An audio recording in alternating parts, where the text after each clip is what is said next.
तो दोस्तों स्वागत है आपका इस वीडियो में।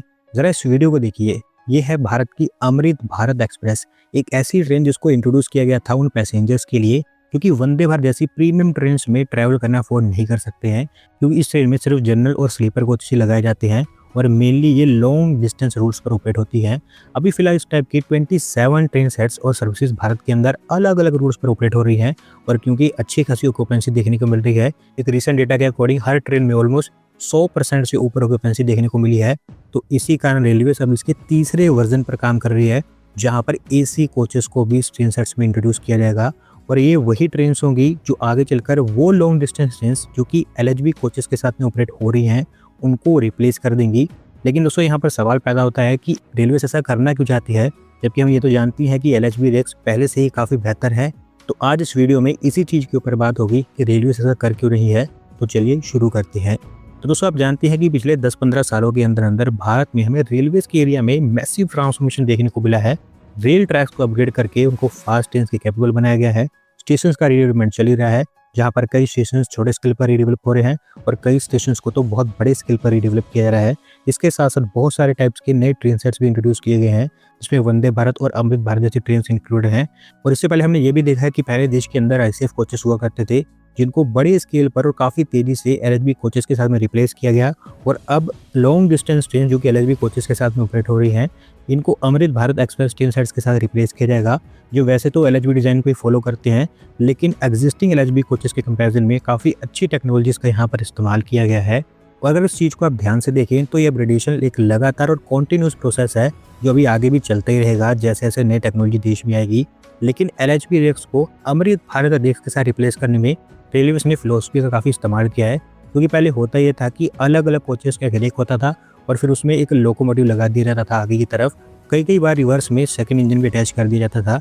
लेकिन अमृत भारत एक्सप्रेस का कॉन्सेप्ट थोड़ा सा अलग है, क्योंकि ये एक कम्प्लीटली इंटीग्रेटेड सिस्टम है, जहाँ पर डिज़ाइनिंग इस तरीके से की गई है कि आपको फास्ट एक्सेलरेशन मिले, ब्रेकिंग स्मूथ हो और टर्न अराउंड टाइम काफ़ी कम हो।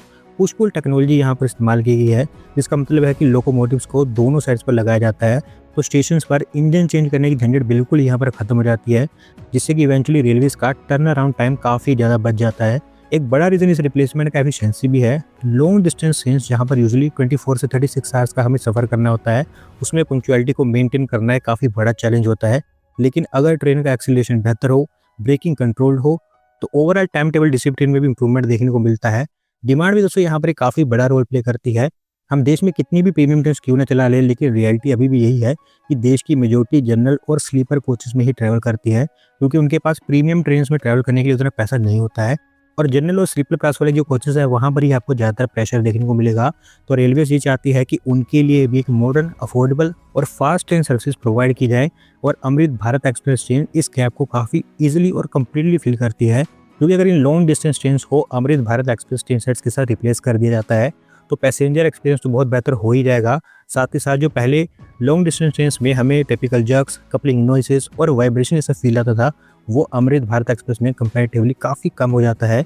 इंटीरियर्स में भी काफ़ी अच्छे चेंजेस किए गए हैं। Better lighting, charging points, CCTV, passenger information display, इस तरह की बहुत सारी नई चीज़ें इंट्रोड्यूस की गई हैं, जो कि लॉन्ग डिस्टेंस ट्रेन में आदमी के सफ़र को इम्प्रूव करती हैं। और दोस्तों यही छोटी छोटी चीज़ें होती हैं जो डिसाइड करती हैं कि पैसेंजर की जर्नी टायरिंग होगी या फिर मैनेजेबल होगी, जो अभी तक तो अमृत भारत एक्सप्रेस ट्रेन में अच्छी देखने को मिली है। और अगर आप ऑपरेशनल साइड से देखें तो पुश पुल टेक्नोलॉजी के चलते लोकोमोटिव अटैचमेंट का टाइम काफ़ी बच जाता है और बिजी जंक्शंस पर ये टाइम सेविंग एक बड़ा डिस्टेंस क्रिएट करती है, क्योंकि अगर एक ट्रेन अपनी जर्नी में 20 से 30 मिनट का डिले बचा लेती है तो वो चेन रिएक्शन अवॉइड होता है, जिससे पूरे कॉरिडोर का ट्रैफिक फ्लो बेहतर हो जाता है। और हमारी इंडियन रेलवेज का जो लार्जर गोल है कंजेशन को कम करने का और एसेट यूटिलाइजेशन को मैक्सिमाइज करने का, उस पर यह रिप्लेसमेंट एक काफ़ी बड़ा रोल प्ले कर सकता है। इसके अलावा ब्रांडिंग और परसेप्शन भी काफ़ी बड़ा एंगल प्ले करता है, क्योंकि जब भी देश में कोई नई जनरेशन की ट्रेन आती है तो पब्लिक परसेप्शन चेंज होता है। जैसा कि देश में वंदे भारत ने एक एस्पिरेशनल इमेज क्रिएट की, जबकि अमृत भारत एक्सप्रेस ट्रेन मास सेगमेंट में वही साइकोलॉजिकल अपग्रेड लाने की कोशिश कर रही है।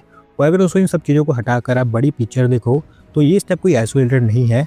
Dedicated freight corridors, station redevelopment, electrification, नई ट्रेन सेट्स, ये सारी चीज़ें एक ही डायरेक्शन में जा रही हैं, और वो है इंडियन रेलवेज को फ्यूचर रेडी बनाना, ताकि आगे चलकर हम नई चेंजेस को काफ़ी इजीली यहाँ पर इंकॉर्पोरेट कर पाएँ होपफुली अभी ये स्टार्ट ही है। उम्मीद यही है कि आगे चलकर इस तरह की और बहुत सारी नई चीज़ें हमें रेलवेज़ में देखने को मिलेंगी। वैसे उस स्टेप को लेकर आपका क्या मानना है कि क्या रेलवेज़ इस रिप्लेसमेंट के साथ सही कर रही है या नहीं? कमेंट्स में अपनी राय ज़रूर देना। और बस आज की वीडियो में इतना ही। अगर वीडियो पसंद आई हो तो वीडियो को लाइक कर देना, चैनल को सब्सक्राइब कर लेना। धन्यवाद वीडियो के साथ जुड़ने के लिए।